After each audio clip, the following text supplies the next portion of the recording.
వసంత పంచమి రోజు త్రిపుర కాలేజీలో సరస్వతీదేవి విగ్రహానికి అవమానం. ఇక ఆచందన లేని విగ్రహానికి పూజలు. 27 ఏళ్లు పూర్తి చేసుకున్న ఎన్టీఆర్ ట్రస్ట్. ఇక సిబ్బందికి చంద్రబాబు అభినందనలు. ఎలక్టోరల్ బ్యాండ్స్ పై సుప్రీం సంచలన తీర్పు. వసంత పంచమి పురస్కరించుకొని త్రిపురలోని ఓ ప్రభుత్వ కాలేజీలో నిర్వహించిన పూజలు తీవ్ర ఉద్రిక్తకు కారణమయ్యాయి. ఇక పూజల్లో ఉపయోగించినటువంటి సరస్వతీదేవి విగ్రహానికి ఆచందన లేకపోవడమే కారణం. ఇందుకు సంబంధించినటువంటి వీడియో సోషల్ మీడియాలో వైరల్ కావడంతో దేశవ్యాప్తంగా విమర్శలు వెల్లువెత్తాయి.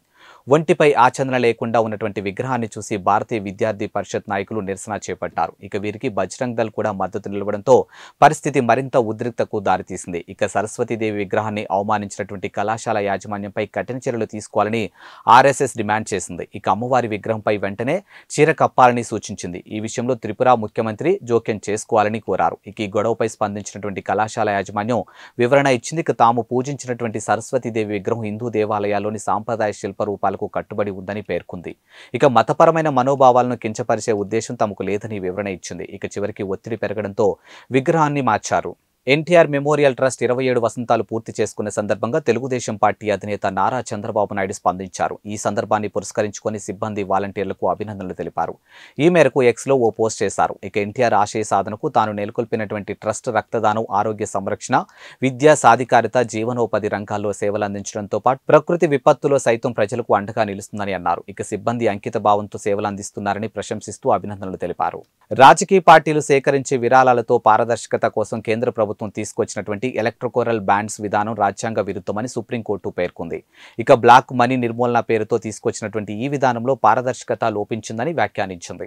ఆర్జీఐ పరిధిలో నుంచి ఎలక్ట్రోరల్ బ్యాండ్స్ ను తప్పించడం సరికాదని, ఇది రాజ్యాంగ విరుద్ధమని పేర్కొంది. ఇక ఎన్నికల వ్యవస్థలో రాజకీయ పార్టీలు కూడా ఓ భాగమేనని సుప్రీంకోర్టు ప్రధాన న్యాయమూర్తి జస్టిస్ డివై చంద్రచూడ్ వ్యాఖ్యానించారు. ఇక ఏ పార్టీకి ఎవరు విరాళం ఇస్తున్నారనే విషయం తెలుసుకోవడం ద్వారా ఓటరు తాను ఎవరికి ఓటు వేయాలో తేల్చుకునే వీలు కలుగుతుందని చెప్పారు. రాజకీయ పార్టీలకు విరాళాలు క్విడ్ ప్రో కోకు దారితీయవచ్చని సుప్రీంకోర్టు ఆందోళన వ్యక్తం చేసింది. ఇక బ్లాక్ మనీని అరికట్టడం, విరాళాలు అందించే వ్యక్తులు, సంస్థల గోప్యతను కాపాడమే లక్ష్యంగా ఎలక్ట్రోరల్ బ్యాండ్స్ విధానాన్ని తీసుకొచ్చినట్లు కేంద్ర ప్రభుత్వం తెలిపింది. అయితే నల్లధనాన్ని అరికట్టేందుకు ఎలక్ట్రోరల్ బ్యాండ్స్ ఒక్కటే మార్గం కాదని సుప్రీం ధర్మస్థానం అభిప్రాయపడింది.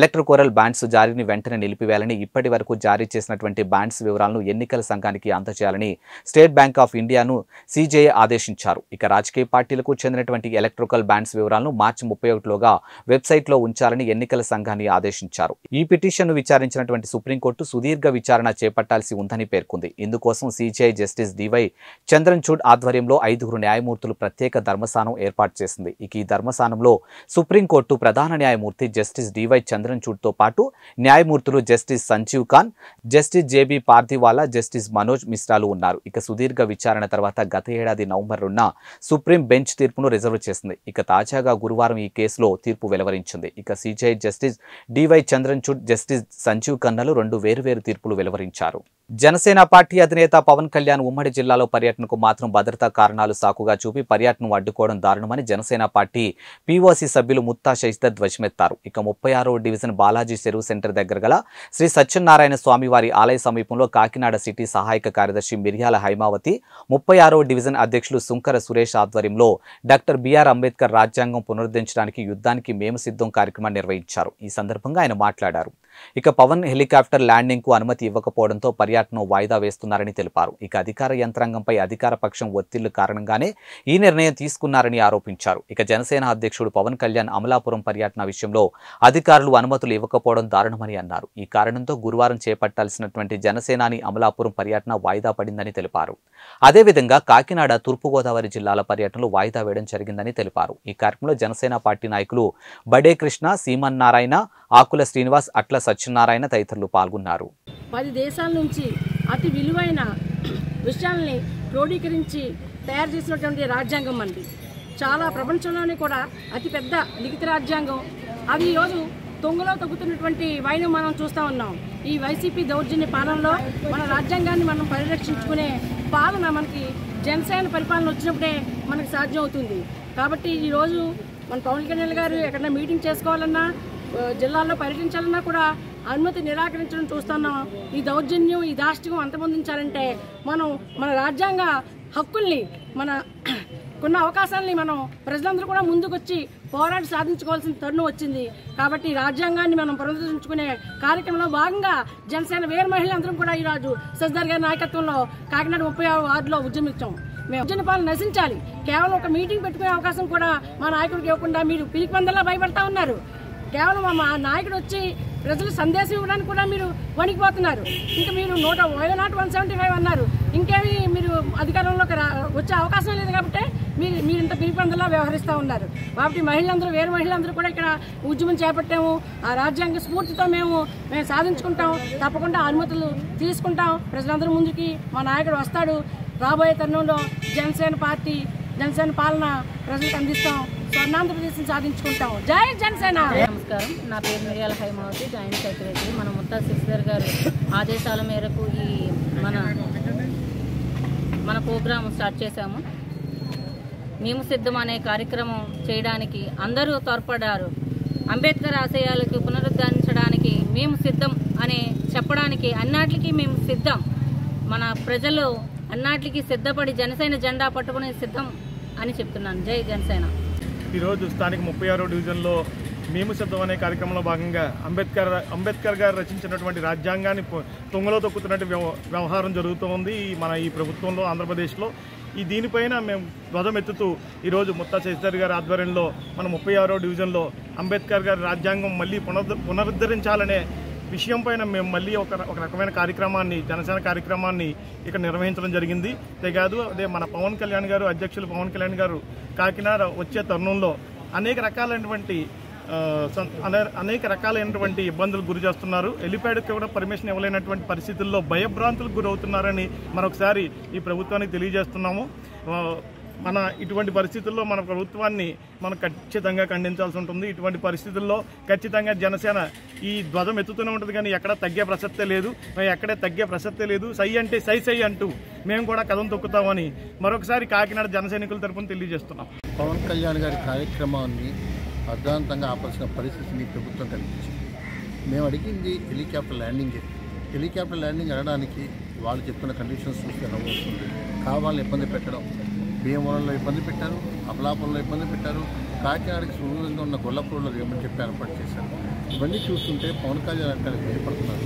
పవన్ కళ్యాణ్ గారు రాకుండానే ఆపే ప్రయత్నం చేస్తున్నారు. ఆయన ఒక్కసారి పిలిపిస్తే రాష్ట్రం అంతా అల్లకొల్ల ఉంటుంది. ఆయన్ని రాష్ట్రంలో అడుగు పెట్టకుండా ఆ వేళ చంద్రబాబు నాయుడు అరెస్ట్ అయినప్పుడు రోడ్ల మీద ఆపడానికి చేశారు. కానీ ఏం సాధించారు?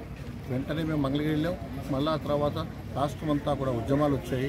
ఆయన్ని నిర్బంధించడం వాళ్ళ చేతగా తెలిసింది. ఇవాళ ఆకాశ మార్గంలో ఆపినంత మాత్రాన పవన్ కళ్యాణ్ గారి రాకనే ఆపలేదు.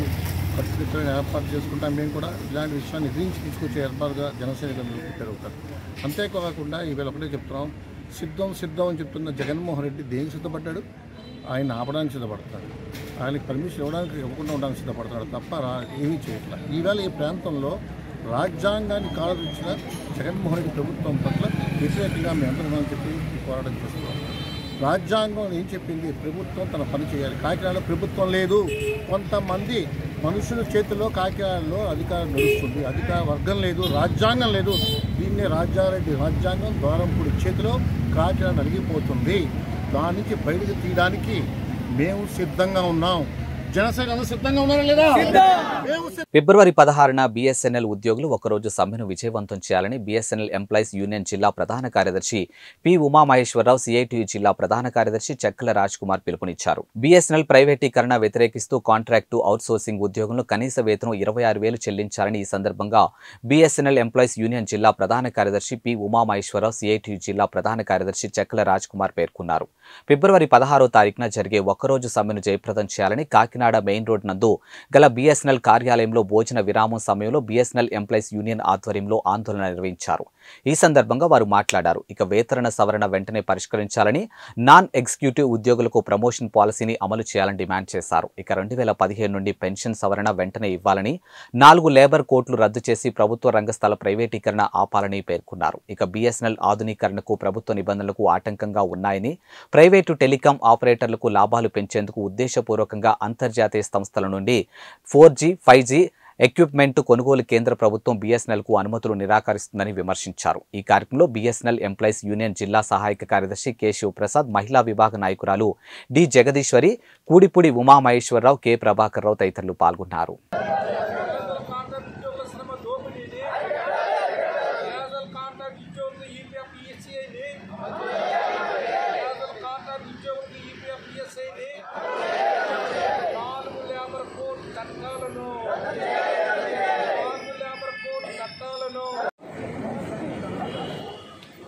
ఈ నెల 16వ తారీఖున కేంద్ర సంఘాలు ఇచ్చిన పిలుపు మేరకు BSNL employees union, all India BSNL pension association, BSNL casual contract worker federation కమిటీకి ఏర్పడి 16వ తారీఖున జరిగేటువంటి సమ్మెని జయప్రదం చేయాలని నిర్ణయించడం జరిగింది. ఈ నిర్ణయం ప్రకారంగా 3వ వేతన సవరణ, పెన్షన్ సవరణ, క్యాజువల్ కాంట్రాక్ట్ ఉద్యోగులకు మినిమం కనీస వేతనం 26,000 రూపాయలు, EPF, ESI మొదలైనటువంటి ప్రొవిజన్స్ అమలుపరచాలనేటువంటి దృఢనిశ్చయంతో కాకుండా ప్రజలకు సేవ చేయడానికి ఈ రోజు వరకు కూడా సర్వీసెస్ లేకుండా పోయినటువంటి 4G, 5G శాఖ ఎక్విప్మెంట్ను ఇమీడియట్గా రిలీజ్ చేయాలి, సంస్థలను కాపాడాలి, BSNL సంస్థని ప్రైవేటీకరణ కాకుండా ప్రజలందరికీ సర్వీస్ చేసే విధానం కింద ఈ యొక్క ఉద్యమం తీవ్ర స్థాయిలో తీసుకెళ్లి ప్రభుత్వం ద్వారా ఈ కార్యక్రమాన్ని జరిపించాలనేటువంటి కృతనిశ్చయంతో అన్ని సంఘాలకు ఐక్యంగా 16వ తారీఖున దేశవ్యాప్త సమ్మెలో తూర్పుగోదావరి జిల్లా శాఖ కూడా ఇటు రాజమండ్రి, కాకినాడ, అమలాపురం, తుని మొత్తం అన్ని పట్టణాలన్నీ కూడా ఈ సమ్మెలో పాల్గొనడానికి నిర్ణయించడం జరిగింది. దీనికి మద్దతుగా CITU సంఘాలు కూడా ఈ రోజున మా యొక్క టెలిఫోన్ ఎక్స్చేంజ్ కాకినాడకు వచ్చి మద్దతు ప్రకటించడం, CITU జనరల్ సెక్రటరీ రాజ్కుమార్ గారు, పద్మ గారు కూడా రావడం మా అందరికీ కూడా ఆనందంగా ఉన్నది. ఉత్సాహంగా తప్పకుండా మీ అందరూ కూడా 16వ తారీఖున జరిగిన సమ్మెని పాల్గొని ఉద్యోగుల సమస్యలు, ఈ యొక్క BSNL సంస్థకు సంబంధించిన 4G, 5G యొక్క ఎక్విప్మెంట్ సాధిస్తామని ఈ సందర్భంగా మనం చేస్తాం. మోపిదేవిలో భక్తుల చేత విశేష పూజలు అందుకుంటున్నటువంటి శ్రీవల్లి దేవసేన సమేత సుబ్రహ్మణ్యేశ్వర స్వామివారి కళ్యాణ మహోత్సవాన్ని కన్నుల పండుగగా నిర్వహించారు. శ్రీ సుబ్రహ్మణ్యేశ్వర స్వామివారి బ్రహ్మోత్సవాల్లో భాగంగా 2వ రోజైనటువంటి బుధవారం రాత్రి దివ్య కళ్యాణ మహోత్సవాన్ని భక్తి పారవశ్యాలతో నడుమ ఘనంగా ఏర్పాటు చేశారు. ఇక ఆలయ సహాయక కమిషనర్ నల్లం సూర్య చక్రధర్రావు ఆధ్వర్యంలో బ్రహ్మశ్రీ కొమ్మూరు పనికుమార్ శర్మ, ఆలయ ప్రధాన అర్చకులు బుద్ధు పవన్ కుమార్ శర్మ బ్రహ్మోత్సవంలో స్వామివారి కళ్యాణ మహోత్సవాన్ని నిర్వహించగా భక్తులు భక్తి శ్రద్ధలతో తిలకించారు. ఇక భక్తులకు ఎటువంటి అసౌకర్యం కలగకుండా చక్రధర్రావు ప్రత్యేక ఏర్పాట్లు చేశారు. ఇక తొలుత ఉదయం సుప్రభాత సేవ, ఇక ప్రాతకాలార్చన, పంచామృత స్థాపన, నిత్య హోమము, బలిహారణ కార్యక్రమంలో పాటు శ్రీ స్వామివారిని శేష వాహనంపై గ్రామోత్సవాన్ని నిర్వహించారు. రాత్రికి శ్రీ స్వామివారి ఎదుర్కోలు ఉత్సవం అనంతరం కళ్యాణం చేశారు. ఇక అనంతరం నంది వాహనంపై గ్రామ పురవీధుల స్వామివారిని ఊరేగించారు. కళ్యాణ మహోత్సవాలను పురస్కరించుకొని ఆలయ ప్రాంగణంలో ఏర్పాటు చేసినటువంటి కూచిపూడి నృత్యాలు ప్రత్యేక ఆకర్షణగాను నిలిచాయి. ఇక కూచిపూడికి చెందినటువంటి అభినయ నాట్య అకాడమీ ట్రైనర్ కె వెంకటజ్యోతి ఆధ్వర్యంలో గుడివాడకు చెందినటువంటి చిన్నారులు చేసినటువంటి ప్రదర్శన భక్తులను ఆకట్టుకుంది. ఇక ప్రధాన అర్చకులు బుద్ధ పవన్ కుమార్ శర్మ, ఆలయ ముఖ్య అర్చక బుద్ధు సతీష్ శర్మలు ప్రోత్సాహంగా చిన్నారులకు బహుమతులు అందజేశారు.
శివాయ శివమూర్తే బ్రహ్మాండ మహాదేవాయ నాగరాజాయతే నమః.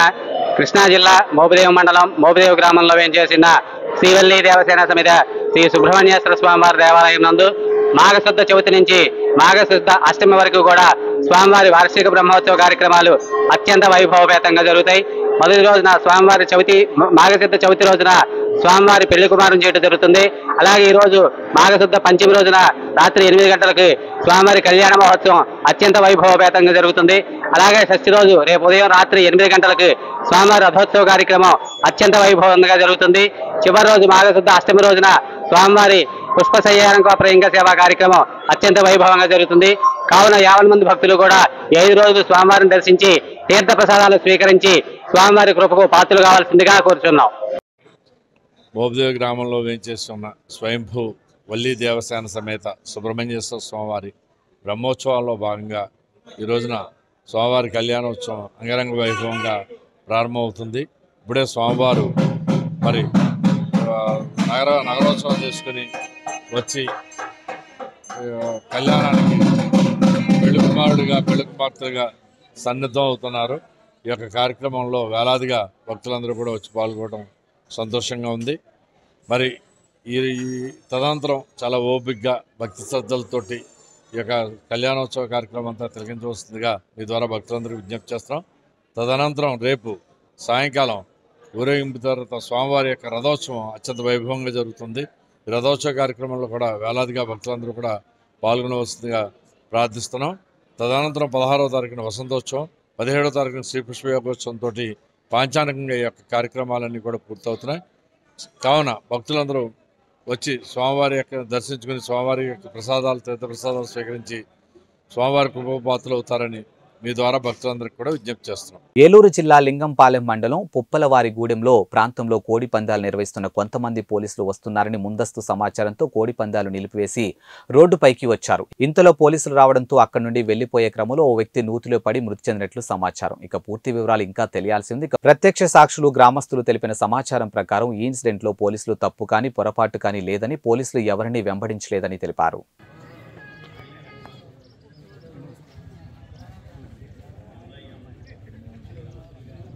ప్రజాశాంతి పార్టీ అధ్యక్షులు కేఏ పాల్ కీలక వ్యాఖ్యలు చేశారు. ఇక ప్రేమికుల రోజున పురస్కరించుకొని ఆయన వాలంటైన్స్ డే ఆఫర్ ఇచ్చారు. ఈ సందర్భంగా ఆయన మాట్లాడుతూ విశాఖ లవర్స్ ఓట్లని తమకేనన్నారు. ఇక కులమతాలకు అతీతంగా ప్రేమించాడన్న కేఏ పాల్ తల్లిదండ్రులను ఒప్పించాలని చెప్పారు. ఇక ఆ తర్వాత పెళ్లి చేసుకోవాలని తెలిపారు. ఇక పేరెంట్స్ కనుక ఒప్పుకోని పక్షంలో తనతో చెప్తే వారిని ఒప్పించి వివాహాలు జరిపిస్తానని హామీ ఇచ్చారు.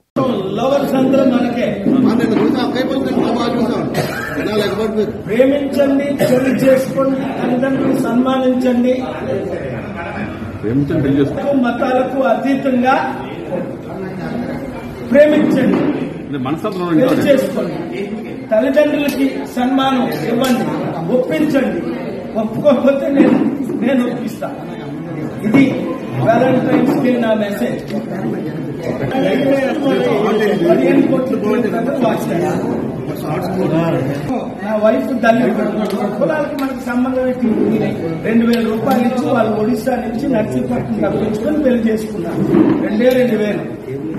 పల్నాడు జిల్లాలోని కోటప్పకొండ ఆలయానికి నర్సరావుపేట వైసీపీ ఎంపీ అభ్యర్థి ఎమ్మెల్యే అనిల్ కుమార్ యాదవ్ వెళ్లారు. ఇక సతీ సమేతంగా త్రికోటేశ్వర స్వామి ఆలయానికి చేరుకున్న ఆయన ప్రత్యేక పూజలు నిర్వహించారు. ఈ కార్యక్రమంలో ఎమ్మెల్యే గోపిరెడ్డి శ్రీనివాసరెడ్డి, పిన్నెల్లి రామకృష్ణారెడ్డితో పాటు చిలకలూరిపేట ఇన్ఛార్జ్ మల్లెల రాజేష్ నాయుడు పాల్గొన్నారు. ఇక పూజల అనంతరం పెట్రుపాలెం నుండి నర్సరావుపేటలో ఏర్పాటు చేసినటువంటి బహిరంగ సభ వరకు భారీ ర్యాలీగా పాల్గొన్నారు.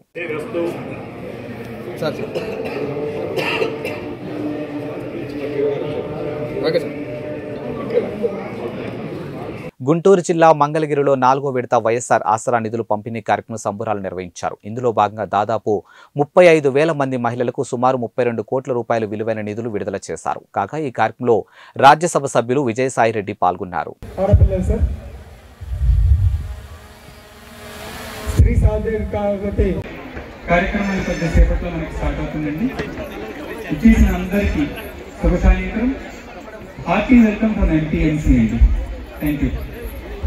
ఇంట్లో మీ బిడ్డ వల్ల మీకు మంచి జరిగి ఉంటే మాత్రం మీ బిడ్డకు సైనికుడిగా మీరే నిలవండి అని చెప్పే సందర్భంగా కోరుతా ఉన్నాను.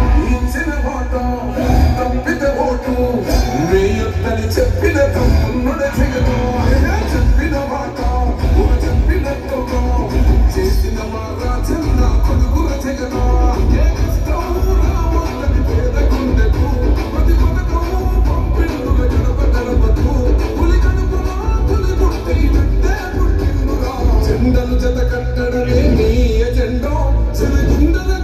గుంటూరులో కలుషిత నీరు తాగి చికిత్స పొందుతున్నటువంటి బాధితుల ప్రాంతాలను సందర్శించామని సిపిఎం రాష్ట్ర కార్యదర్శి వి శ్రీనివాసరావు తెలిపారు. ఇక నీరు కలుషితం అయిందని 10 రోజులుగా స్థానికులు అధికారులకు చెప్పినా పట్టించుకోవడం లేదని మండిపడ్డారు. ఇక పేదలు ఉండే ప్రాంతాలను మున్సిపల్ సిబ్బంది నిర్లక్ష్యం చేస్తుందని ఆరోపించారు.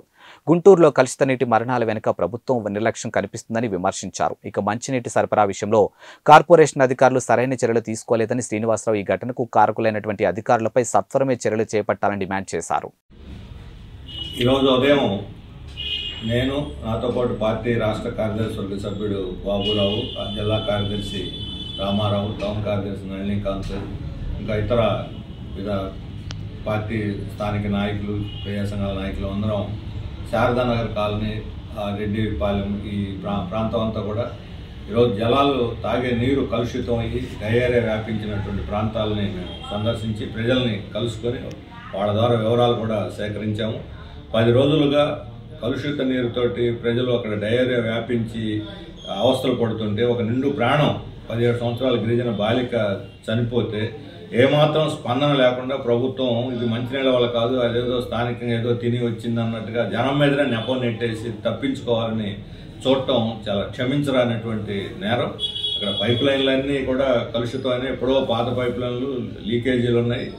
ఈ డ్రైనేజ్ నీళ్ళు పోయి అట్లా కలుస్తున్నాయి. అది అందరూ చెప్తున్నారు. చివరికి ఆఖరికి పైప్ లైన్లన్నీ ఓడదీసి చూసిన తర్వాత మున్సిపల్ సిబ్బంది కూడా అంగీకరిస్తున్నారు. పదే ప్రజలు ఆ ప్రాంతంలో వీటన్నింటినీ మార్చండి అని కోరుతున్నా పట్టించుకోకుండా వాటిని గాలికి వదిలేసి నిర్లక్ష్యం చేసి ఈరోజు ఒక నిండు ప్రాణం బలైపోయి అనేక మంది ఆసుపత్రి పాలవుతున్నటువంటి ఘోర కలి అక్కడ మనం చూస్తున్నాం. గుంటూరు లాంటి నగరంలో ఇలా జరగటం అనేది ప్రభుత్వం యొక్క వైఫల్యానికి నిదర్శనం. రజని వైద్యారోగ్య శాఖ మంత్రిగా సందర్శించి ఇది మంచినీళ్ళ వల్ల కాదని ఆమె డాక్టర్ అయినట్టుగా తేల్చిపారేసి ఏ ఆధారం లేకుండా మభ్యపెట్టేందుకు ప్రయత్నించింది.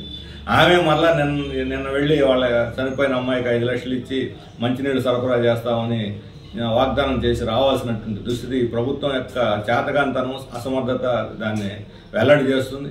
కానీ చనిపోయిన కుటుంబానికి 25 లక్షలు ఇచ్చి ఆ ఇల్లు వాళ్ళకి లేదు, అద్దెంట్లో ఉన్నారు, ఇల్లు ఇవ్వాలి. అలాగే ఆసుపత్రికి పోయి బయటకు వచ్చిన ప్రైవేట్ ఆసుపత్రి అయినా గవర్నమెంట్ ఆసుపత్రి అయినా ప్రతి ఒక్కరు కూడా 25,000 ఇవ్వాలి. వాళ్ళ ఉపాధి అన్నీ కూడా దెబ్బతిన్నది. ఆ రకంగా ప్రజలను ఆదుకొని మంచినీళ్ళ పరిరక్షణకి ఇప్పుడు పులిచింతల నుంచి వరద నీళ్లు వచ్చి అవి కాసుకొని తాగండి ఒక ప్రకటన ఇచ్చే చేతులు దులిపేసుకున్నారు. ప్రతి ఇంటికి ప్రచారం కల్పించాలి. పైప్ లైన్లు మార్చేటప్పుడు అవసరమైన నీళ్లు వాళ్ళు కొనుక్కున్నారు. ఒక్కొక్కరు బబ్బులు 20-10 రూపాయలు పెట్టి పేదవాళ్ళు ఆడ ఉన్నవాళ్ళంతా ఎస్సీ ఎస్టీలు ఎక్కువ మంది, మైనార్టీలు ఉన్నారు, పేదవాళ్ళు ఉన్నారు. సామాజిక న్యాయం గురించి చెప్పేటువంటి జగన్మోహన్ రెడ్డి గారు ఆ ప్రాంతం సందర్శిస్తే సామాజిక న్యాయం అంతా ఘోరంగా ఉందో అర్థమవుతుంది. ఒక గుంటూరు లాంటి టౌన్లోనే దుస్థితి ఎలా ఉంటే పల్లెటూరు గురించి చెప్పాల్సిన అవసరమే లేదు. అందుకని ప్రభుత్వం యుద్ధ ప్రాతిపదిక మీద కదిలి ఈ ముందస్తు చర్యలు తీసుకొని ప్రజల ఆరోగ్యాన్ని కాపాడాలి, చనిపోయిన కుటుంబాన్ని ఆదుకోవాలని మేము డిమాండ్ చేస్తాం. వాళ్ళు ఈ నీళ్లు కలుషితమయ్యి పైప్ లైన్లన్నీ కూడా పగిలి డ్రైనేజీ నీళ్లు కలుస్తున్నప్పటికి కూడా వాళ్ళు ఏమాత్రం పట్టించుకోలేదు. అధికారులు దృష్టికి తీసుకెళ్ళినప్పుడు కూడా ఏం కాదులే బాగా ఇదే అని చెప్పి వాళ్ళ మాట వినకుండా వాళ్ళు అక్కడ ఉండే ప్రజలు కూడా చెబుతున్నారు. అవతల కాలనీలో మిడిల్ క్లాస్ ఉండే కాలనీ వాకు వస్తారు ఏదన్నా చూడటానికైనా రిపేర్లకైనా పరిశీలనకి, ఇటువైపు కూడా తొంగి చూడరు అని చెప్పి వాళ్ళే చెప్తా ఉన్నారు. అందుకని మున్సిపల్ ఇది పేదవాళ్ళు ఉండే మురికి కాలనీ కింద లెక్కేసి దానికి నిర్లక్ష్యం, అసలు జనాభా లెక్కలు లేకుండా చేసి చూసినట్టుగా కనిపిస్తుంది. దాన్ని అంటరాని ప్రాంతం కింద చూసినట్టు కనిపిస్తుంది. ఈ మున్సిపాలిటీ అధికారులు తక్షణం వాళ్ళ తప్పును సరిదిద్దుకొని నిధులు కేటాయించి పైప్ లైన్లన్నీ బాగు చేయించాలని చెప్పి డిమాండ్ చేస్తున్నాం. ఇవి వాల్టీ బులెటిన్ అప్డేట్స్. మరో బులెటిన్తో మళ్ళీ కలుద్దాం. అంతవరకు సెలవు. నమస్కారం.